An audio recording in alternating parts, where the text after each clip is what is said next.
All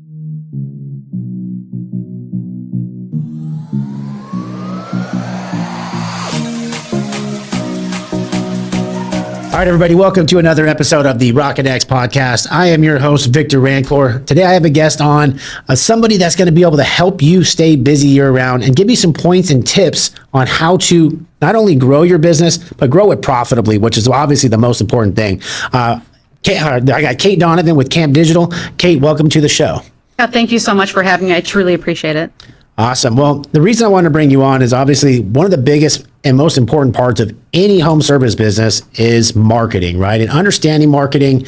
And I talk to my clients all the time and understanding marketing as a whole, right? Everybody's like, and I feel maybe it's because we got lazy during COVID or whatever it is. Like all of us just want to throw money at digital, right? When there's other channels and other avenues. And I really wanted to obviously highlight, how do we become number one on Google? How do we dominate our market? How do we show up when people are looking for us?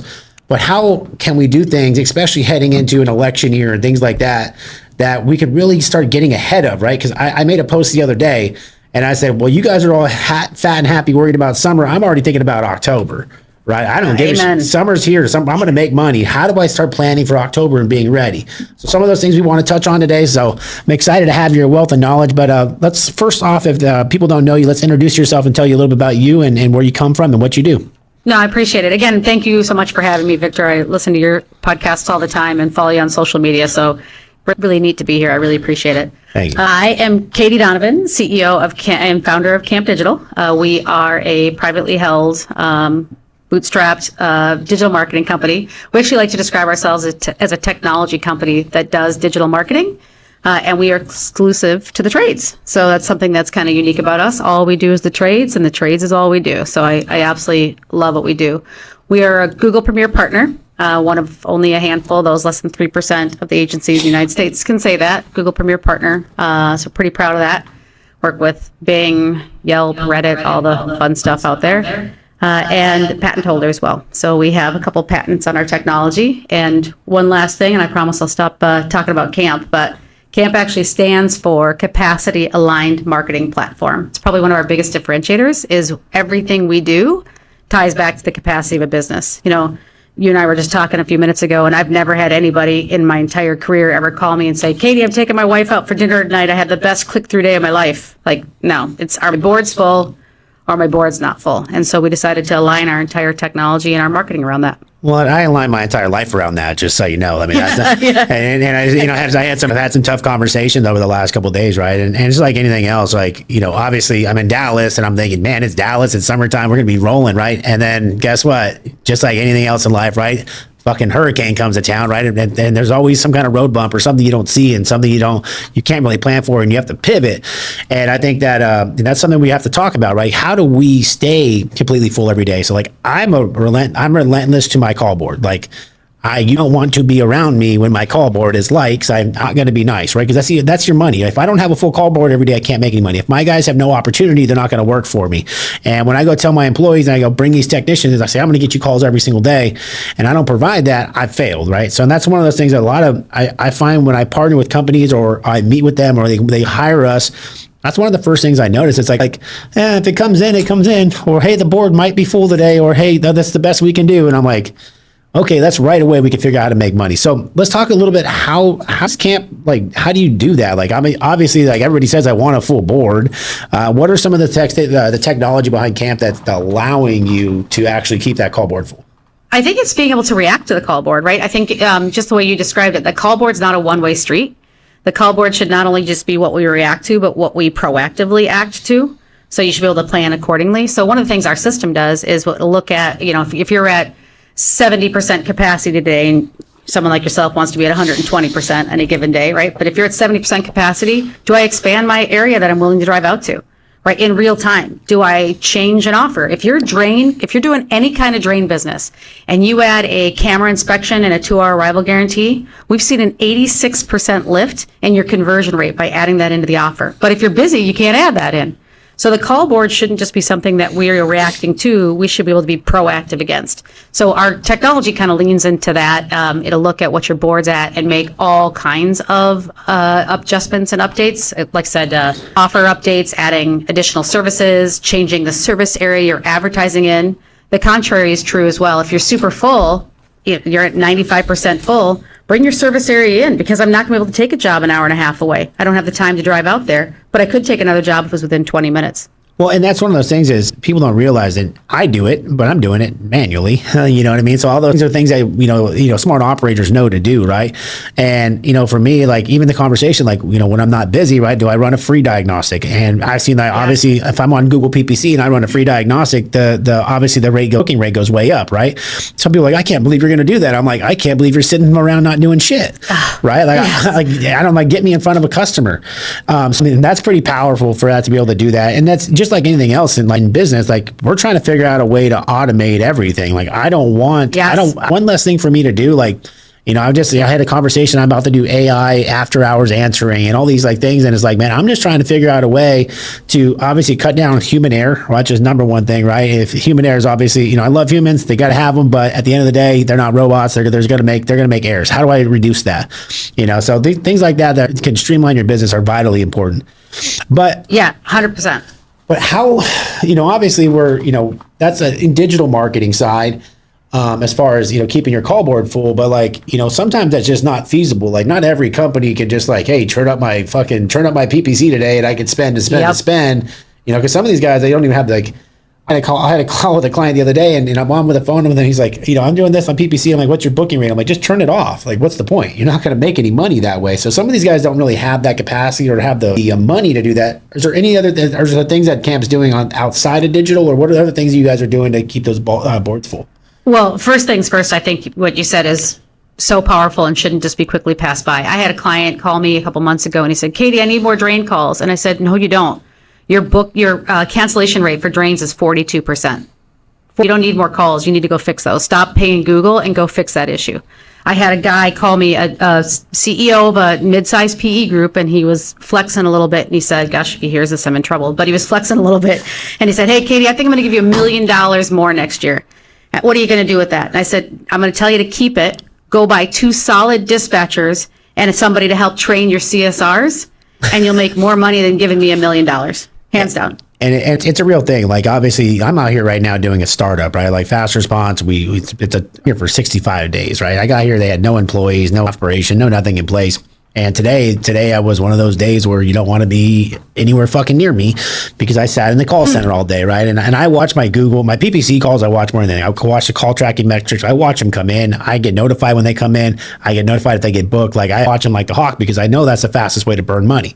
Some people just say, here's your money, and then figure it out. And then they find out, a month later they spent 30 grand and got no return, right? I watch them like a hawk. And today, we've been training new call center reps. And as you know, that's one of the hardest positions in a business to really train. And my call center managers decided we're just going to let them be on the phones, and they're going to be fine. And I'm going through it. I'm not in the office, and I'm starting to listen. Like, okay, why is this one only a minute long? How come this one's only 45 seconds? Why is this a minute and 30? Like, that doesn't sound right. And I started listening to them, and I'm like, holy fuck, I'm gonna fucking kill somebody today. So, it's that. I'm getting a visual of you sitting in your car, listening to these calls, driving through Dallas, like taking on like street fighting. It's like I go fucking full red, and I'm like calling everybody, and like calling my managers, and I'm like, and I have these like seasoned people that are sitting there right now. I know they're right next to them, right? And they're just allowing them to fucking take the phone calls.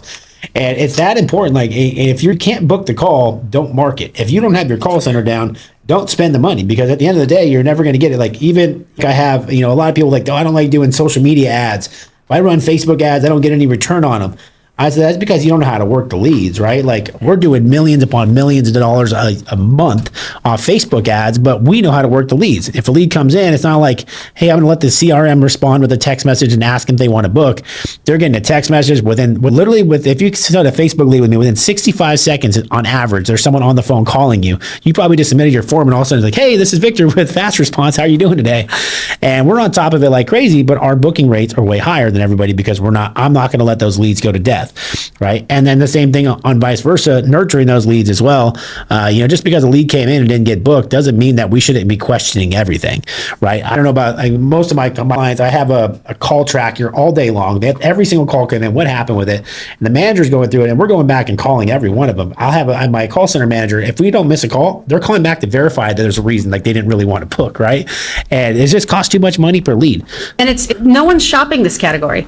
No one wakes up and is like, I wonder what a new water heater is going to cost. I wonder what a new air conditioner. There's a reason they're calling. I literally wish I could clone you. I had a really good mentor in the space say to me one day, and he's the CMO of a very large group, and he said, Katie, good marketing cannot overcome bad operations, but good operations can overcome bad marketing. And so you nailed it. I mean, half the time I think it's just looking at the calls, what came in, dispositioning those calls, going back, looking at your booking rate, looking at your cancellations rate. Are you dispatching for revenue? Are you call by call management? Like, what are you guys doing to make sure you're taking advantage of every opportunity? Yeah, and it's, obviously it's when this is like, obviously people are like, well, how come some companies succeed and some don't, right? And this will tell you right now, this is it. And then obviously how you run the calls obviously matters as well. But at the end of the day, if you don't book the calls, it doesn't matter what you do. You're never going to scale these things, right? And you have to be relentless. Like, and I think that's something like we read in my business, like we question everything, right? Just because a call center rep said that they weren't interested or they don't want to book or whatever it was, question everything. And I think that's something that's allowed us to get a higher booking rate and get more people out there. And that's why it's allowed us to hire people too, because a lot of people have that. Obviously it's like a funnel, right? And you get the drip out the bottom. Well, that drip down the bottom, it's smaller. That allows me to have more employees. That means gives me more bandwidth. I can get out and I can run more calls and bring up more revenue. We can talk about that as well, but even I know. We could talk about that all day, but even like for me, even if the lead comes in and I can't run that lead or whatever it is, one of the biggest failures I see in contractors is that our call center reps or customer calls in, hey, when's your next availability? Well, we don't have a spot for like 3 days, and then they click, right? So the number one thing that we do in our business is we make sure we get all their information first before we allow them to know any kind of booking time or whatever, because I want to make sure that I still get that customer in my CRM as well. Yeah, and I think that's the key. And you asked kind of upfront, like, what are some of the things you can do? You really spent the first part of this conversation talking about what I can do today. How am I answering the calls? How am I dispatching the calls? How am I running the calls?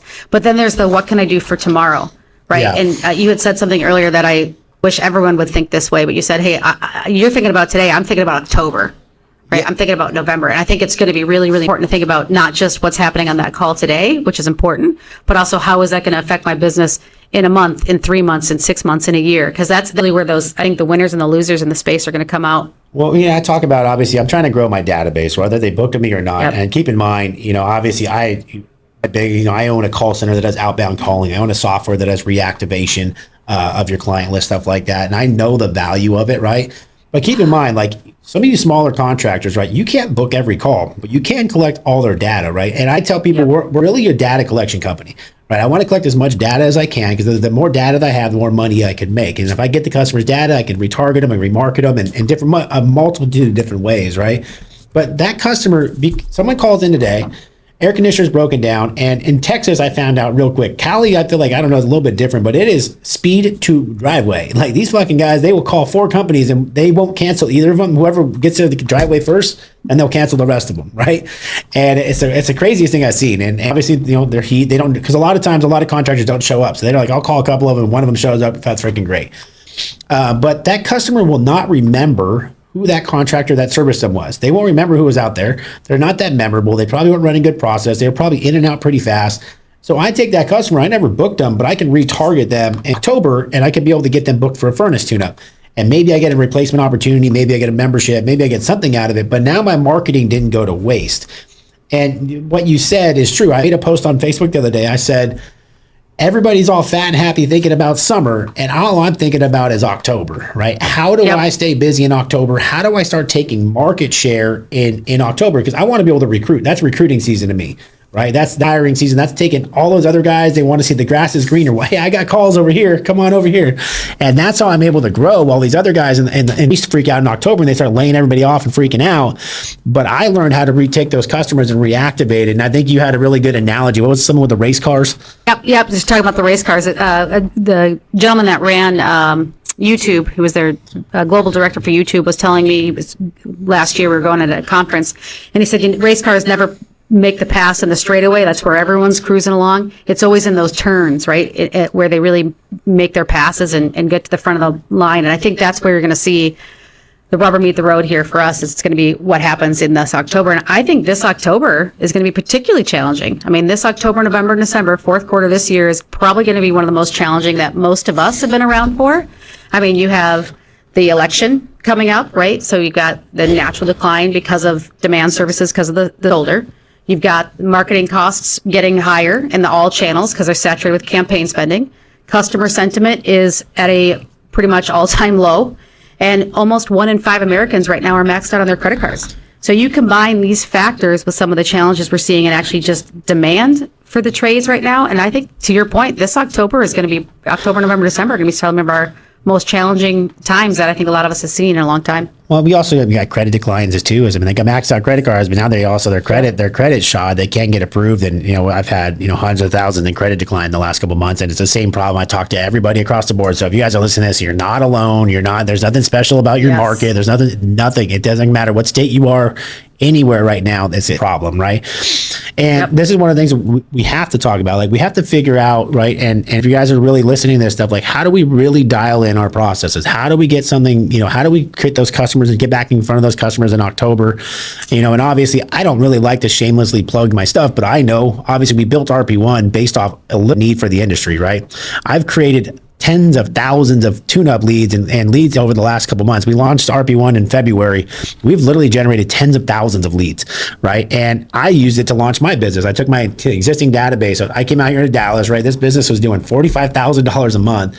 All I did was take all their customers in their database that have ever been in there, put them into RP1, and all of a sudden we're booking 8 to 12 calls a day. And now I'm getting these guys busy, and we're selling month after month. Like the last couple of months, it's like almost $500,000 in 60 days off the existing database. And this was a home warranty database. It wasn't even like it was a freaking high-end database or anything, right?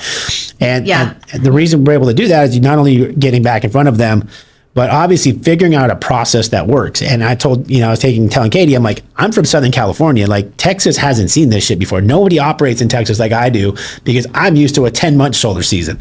I'm used to running tune-ups, and we make our money off tune-ups year round. And this is how I've taught people to make money. So I've been training this tune-up process for, almost 4 years now. I've been training it to companies all over the country. And any company that I partner with, all of a sudden we turn into this tune-up company. We changed from being a broken down, waiting for the unit to break, to all of a sudden being a tune-up company. And I created a process that they can do day in and day out that's going to generate revenue. And my guy today, we're joking, we're like, we looked at the numbers, and we're here in Texas. It's 100 degrees out, 95 degrees out. He has a higher revenue and higher closing percentage on tune-ups than he does on repair calls. Right. And he's like, holy shit, I didn't think about that. I'm like, well, tune-ups are a different model, right? Because the repair, you're already back against the wall, right? I tell you, your back's against the wall. You're already Googling, what can it be? All this stuff. You're freaking out. You're sweating your house. You have this anxiety when the technician shows up. And it's a whole different customer than, hey, you've already been out here before. I liked you last time. You're coming out here to do a tune-up. I always say it's like the Trojan horse, right? I'm a Trojan horse. I'm coming in, and then all of a sudden now we're here. Now there's a problem, right? And it allows us to have access to the entire home, take our time. And obviously, I'm not saying lie and steal, but I'm saying, like, when you get there, hey, you can take your time to open the coil, open up that blower motor, go through the entire system. Where the summertime, you're just running and gunning as fast as you can to get these things fixed to get on to your next call. So if you guys don't have a process in place for tune-ups, like, you should be kicking yourself in the butt.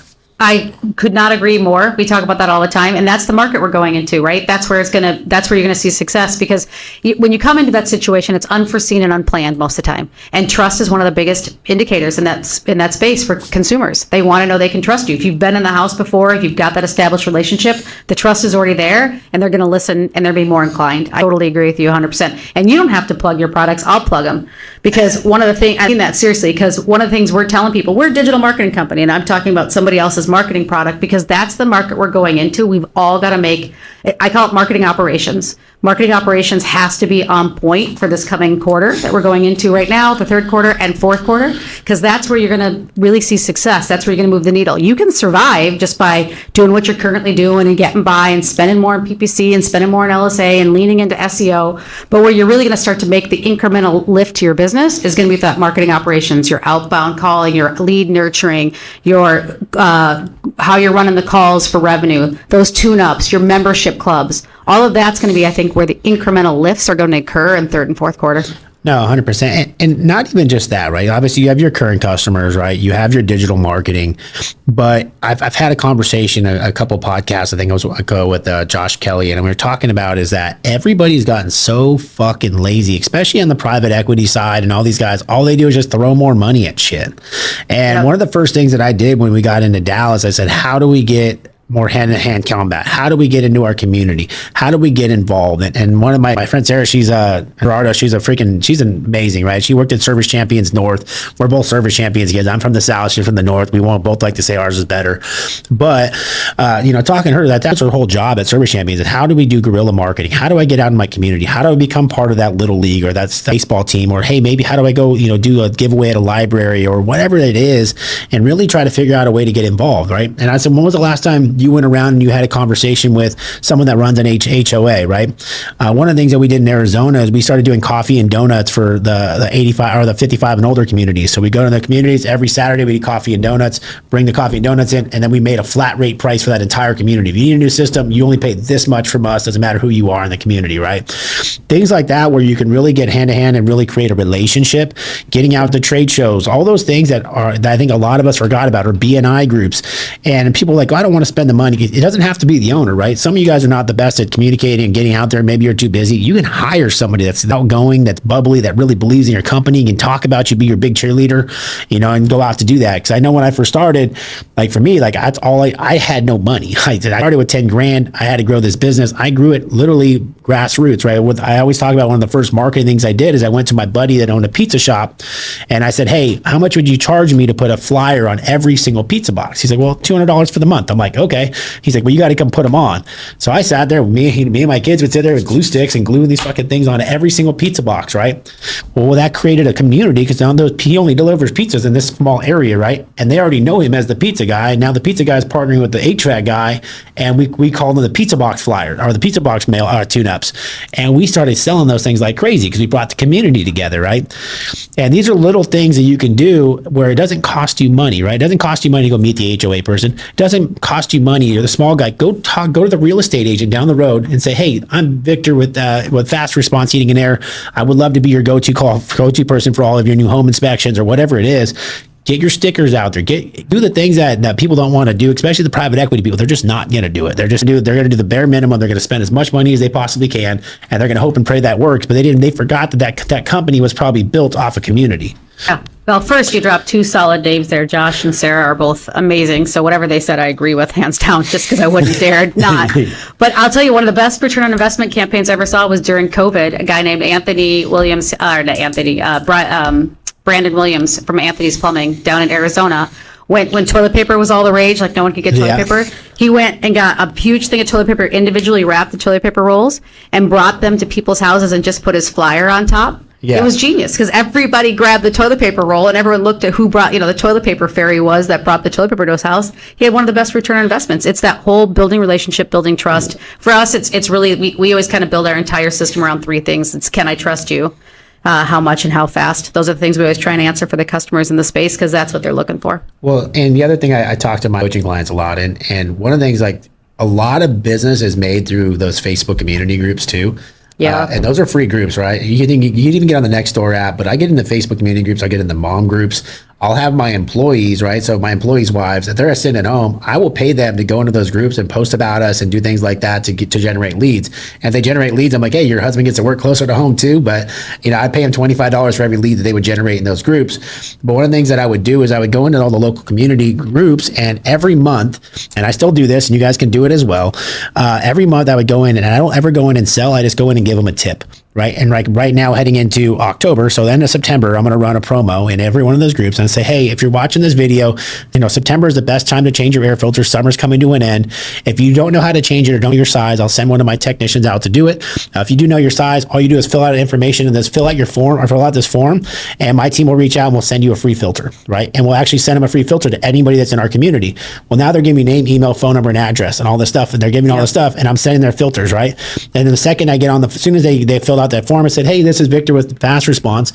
I saw you filled out the form for the free air filter. We're going to get that thing sent out in the mail. When was the last time your furnace was serviced? Perfect. Well, we're running a special for a $39 tune-up right now. While we go out there, why don't we just set up a tune-up? I'll have my technician bring the Fange filter while we're there, and we'll do a tune-up.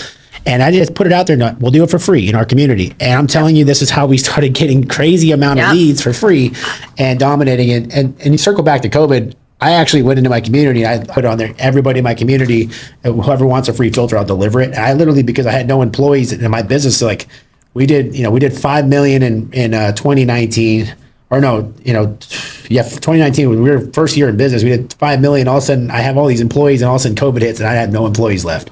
And I'm like sitting in my office trying to figure out what to do, trying to stay in business. And that's what I did. I loaded up. I would call my parts house and say, hey, can I stock me up with filters? And I literally went to everybody in my community that wanted a free filter. I went and dropped it off on their porch.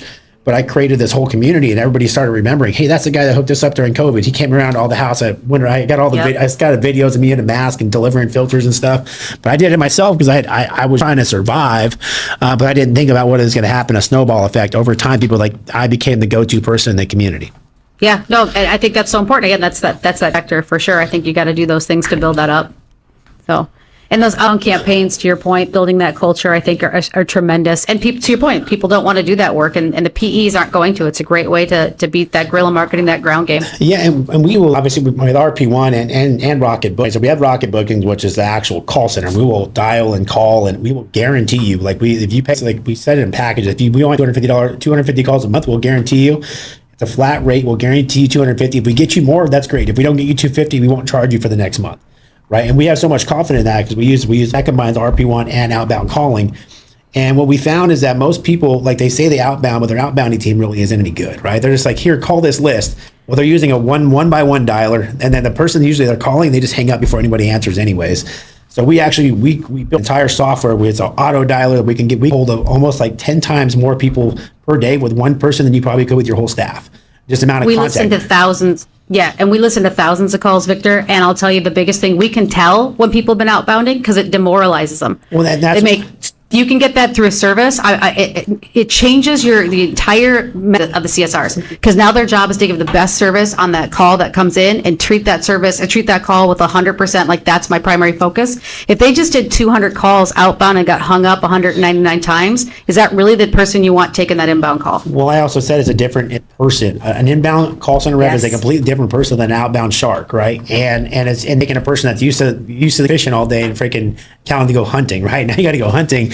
And they sit around and wait, and it's a total different beast. And so that's something that we took over. Then we also found with RP1, obviously we sell the software where you can do everything yourself. We actually decided, okay, we found that most people that buy software don't use it because they're too lazy to train their staff and actually implement it. So when I first launched it, I said, why don't we do a paid for you? We'll do automations. We'll reply to the messages. We'll book your call through the RP1, and we'll actually call and confirm them for you. We'll put them in a server side and call and confirm them. You don't touch it. Your board just fills up all day. And when you took the words out of, oh, sorry, go ahead. And when we built that out, now that's all when a private equity group comes to us, that's all they want. They don't want to touch it. They don't want to manage it. I said, look, just give us the list, give us access to server side, and we'll book everything. You won't touch anything. We'll just give you hundreds of leads a month. And they're like, holy shit. You took the words out of my mouth. On the forms thing too. The outbound calls are not, and inbound calls, those are different beasts, but so are forms. The people that put forms in, they actually still need to be sold. Yep. If you're calling, it's not something you're shopping, right? You could make it. I always tell people this all the time. You can make a water heater look like Brad Pitt. I'm still not buying a new water heater until my water heater fails, right? Yep. But if you have a form that comes in, they're not shopping a little bit. They still need to be sold. Yet we use the same staff and the same processes for forms that we use for phone calls, and that doesn't cut it. It's a different shopper. You're meeting them at a different place in the journey for sure. I didn't mean to keep cutting you off, but I was so excited about that because I totally agree with you. Well, we have someone that's dedicated. That's all they do is our inbound leads, right? Lead forms off Facebook, stuff like that, and even Yelp, Facebook, whatever those leads are, Google leads, whatever it is. You have to incentivize them. I actually pay them per booking on those. So rather than just paying them hourly, I pay them $5 per call that they book on any kind of form fill.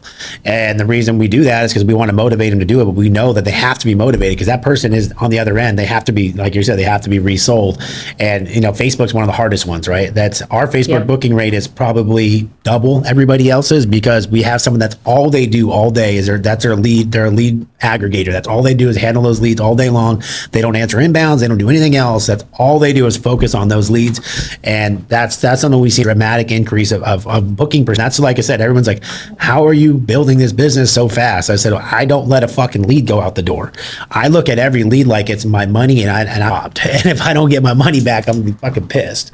Yeah, no, I agree. I couldn't agree more. And I think then you look at the balance, right? To your point, you got to be getting leads from Facebook, but those close at a different rate than local service ads. That's that's the top of the funnel, but those are the best, but there's only a limited amount of those. So I always try and fill the bucket with LSA and Facebook calls and leads coming from those two products. And then you lean into Google paid and your SEO. So, I mean, how do you balance all of those in your portfolio? And again, I think it goes back to how you started with, you got to look at what's happening today on your board and then where I want to be next month, next year, next quarter. Yeah, I mean, I can, I think that's, if you know anybody that's ever grown any big business, right? Like, I think they understand marketing, right? And really on channel. And even like when I talk about, and I do sales training, I've trained, thousands of people at this point all over the country. I even talk about how I run, everyone like has SOPs, right? I have a different process for my guys to run Facebook leads than I do Google leads. I have a written process. Those are different. I have a different process on how to run a Facebook lead. If you're running a Facebook estimate, this is how you run it. It's a different buyer than a Google, and it's a different buyer than my club member or whatever it is, right?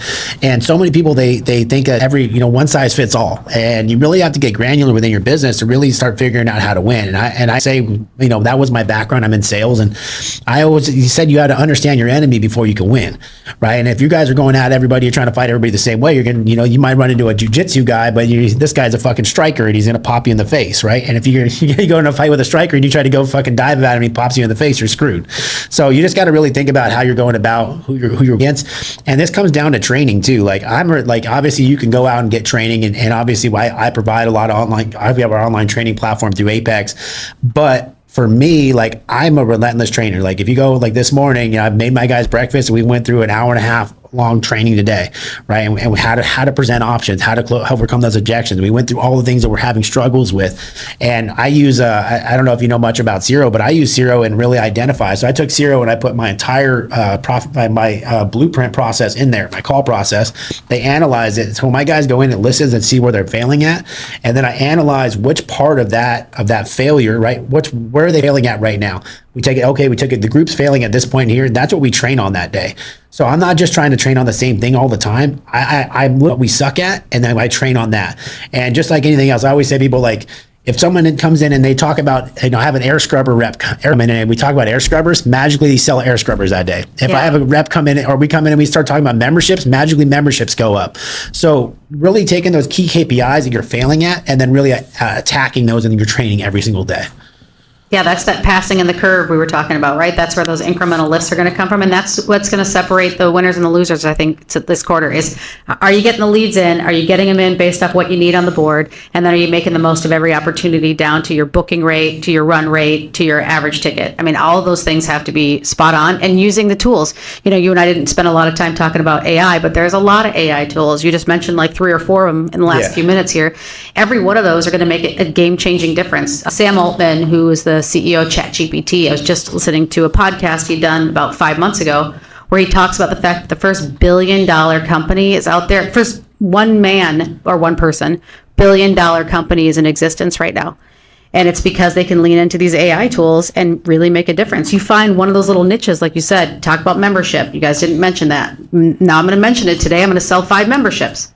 I mean, it's amazing what you can do with some of those tools. Well, it's even that, like, obviously, I built, even with RP1, right? Like, I built up our follow-up. It does all of its AI follow-up. So, like, it's calling behind every call. If I don't sell a membership, it's offering a membership, and AI will try to sell the membership. It does AI rehash. So, after every lead, if we repair it, it's going to sell that repair different than it's going to sell a replacement lead. So, we trained it on all the different nuances, and I took it and personally trained it on how to overcome those objections and respond. And we're finding, like, a lot of times you're got with money on the table because whether they're too busy, they're tired, they're in a bad mood that day, they didn't give options. Like, we even have it trained in the AI that if my technician, so read from Service Titan, if the unit's over 10 years old and we did $1,000 in repairs, it's actually going to say, hey, it looks like we put repairs for you today. I'm glad we're able to get you up and running. Did my technician talk to you about replacement? And you'd be surprised how many of those we're actually flipping and converting into estimates and we're replacing because the technician didn't bother to ask. Right. And we're really trying to, like, obviously eliminate those pain points, eliminate those drop points. And that's why how I built my software is because I built it how I would like to run my business because I want to be me, relentless motherfucker. Okay. Like, I want to be relentless on everything. On the front end, reactivating my customers. On the back end, the follow up, asking for reviews, memberships. Like, I'm trying to pick up every dollar I can. And so many people will step over dollars to pick up pennies. Like, RP1's like $700 a month. Okay, at $700 a month, I make that back in day one almost every fucking day. Right. And some of these people, like, they're like, I don't want to spend that. That's too much money. I'm like, are you out of your fucking mind? You spend more money on, like, that's the cost of one run cap. You sell one run cap a month, and most, like, that, my run caps are $1,000. I sell one run cap pays for it.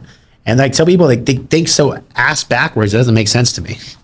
And you take the tech out of it, right? Like a lot of times I hear tech say all the time, well, I didn't make that recommendation because I wouldn't want it. Well, but you're not that person. You're not that shopper. And to your point, I've seen a lot of those, and I've seen people literally come back and say, thank you for recommending that. I know I needed it, but I just needed to be asked, or I just needed to be told to do it. It helps them. Most customers are mad when you don't recommend something, right? Yes. Like, because if someone's selling it to them, if your heater doesn't work in Minnesota, I'm in Minnesota, your heater doesn't work in January in Minnesota, someone's selling me a new furnace. Well, I tell people all the time, it's like, I look at when I go to a service call, it's like if I go to the doctor for a checkup, right? And I might have some symptoms. I got these things going on. I got a cough, I got a cold, and I got some symptoms going on. And the doctor comes in, he's like, well, yeah, this is what's going on. You got a flu or you got a cold. Here's some medicine, right? Well, he didn't bother to take the time to check the blood pressure, check everything else out, check all these things out. And all of a sudden now you have cancer, but he only gave you flu medicine, right? Or he only gave you stuff to help you with the cold. You didn't mention the cancer, right? And now all of a sudden a month later, they got cancer. And they're like, why didn't you say anything? Well, you had a cold that day. Like, come on, bro. Like, you want to know.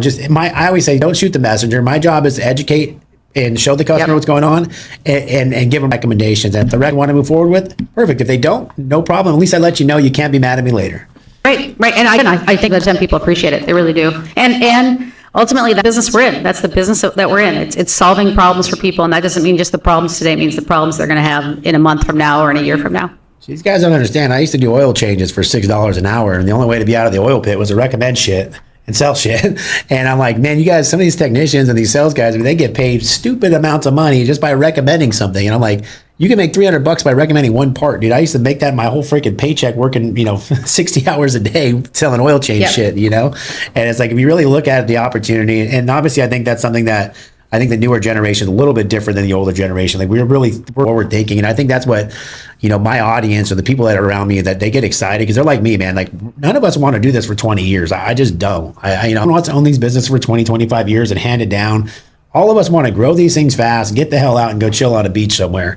And that's like the generation that I'm in. And I think I'm almost like one of the people that's like spearheading it. Like, hey, let's change the mindset. That Tommy had A1 for a long time, but like, I want to get in and get out and go get paid and go have fun because I don't want to work the rest of my life. And I think that's a lot of how the millennials are. And I think that's what a lot of the contractors you're seeing nowadays are really starting to think and be more forward thinking and looking at those KPIs and numbers and really just hammering it down for 5 years so they can get out.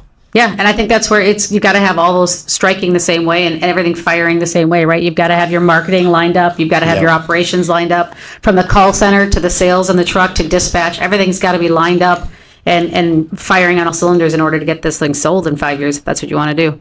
Oh, yeah. Well, Katie, I'm not going to hold you. I mean, we can talk all day. I mean, I'm pretty sure that we'll talk again. I think we're talking about having you out in October in New York, which is going to be badass. But it's been great having you on. How does anybody get hold of Camp Digital or get a hold of you if they're interested in talking about marketing?